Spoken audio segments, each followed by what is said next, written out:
Welcome back to the Taoist Monologue, episode 28.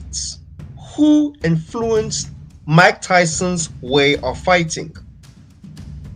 Cus D'Amato was Mike Tyson's mentor and father figure, the guy that led him out of the chaotic ghetto that was Brownsville. A genius of the sweet science, Cus D'Amato fanned the flames as he forged a formidable fighter, and most of all, he created the greatest student of the game of boxing. Mike Tyson is arguably Cus D'Amato's greatest student, and as he has publicly said how he absorbed everything that Cus D'Amato taught him. Mike Tyson is also known to have said how the likes of Muhammad Ali, his greatest hero, inspired him to become a boxer. Ali was arguably to some the greatest of all time. It is because of what he did inside and also, most importantly, outside the ring. And as far as his exploits in the ring go, Tyson has himself humbly said with a clear mind, even when he reigned undisputed, that he could not do what Ali did. Take all that punishment and drown your opponent into deep waters. It is also known that Mike Tyson studied every fighter that had come before him, prior and after the establishment of the Queensberry rules. And an intellectual and not just a ferocious fighter, he studied fighters' lives and everything about them, like a true scholar. And amongst them is a fighter he not only studied but emulated to the soul. It could be said this fighter's forms the basis for Cus D'Amato's peekaboo boxing style, the style Mike Tyson mastered and made his own.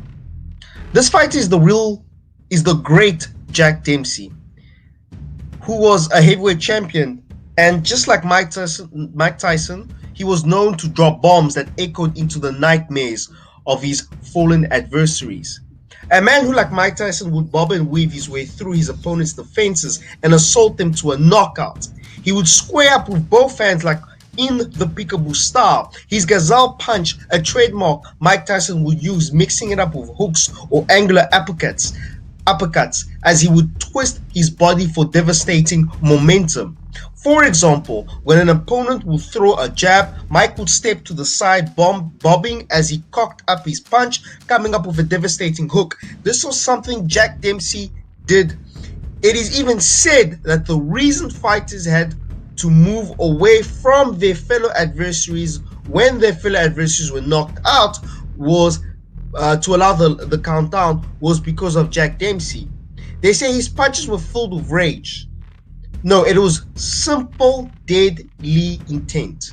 If you are on the offensive, it's to destroy the opponent. Like a lion on a hunt, it is a matter of effectiveness, not simple wild rage. The intent guides the rage. The rest is destruction or victory. Mike was known to hit with deadly intent, destroying with body punches. But his signature bobbing and weaving has Jack Dempsey written all over it. Muhammad Ali may have inspired Mike Tyson to box, but Jack Dempsey influenced him on how to do it. Thank you once again for listening to Deadly Duels, or the Taoist Monologue episode 28, brought to you by DeadlyDuels.com, DeadlyDuels.com, where everything martial arts is offered. Check it out for the forum for martial arts or any other discourse. In a world where freedom of speech is being shut down, Deadly Duels Forum is where it is at. You're welcome to make a donation on Patreon page to keep the ship going. Till the next episode. Thank you. And don't forget to check out DeadlyDuels.com.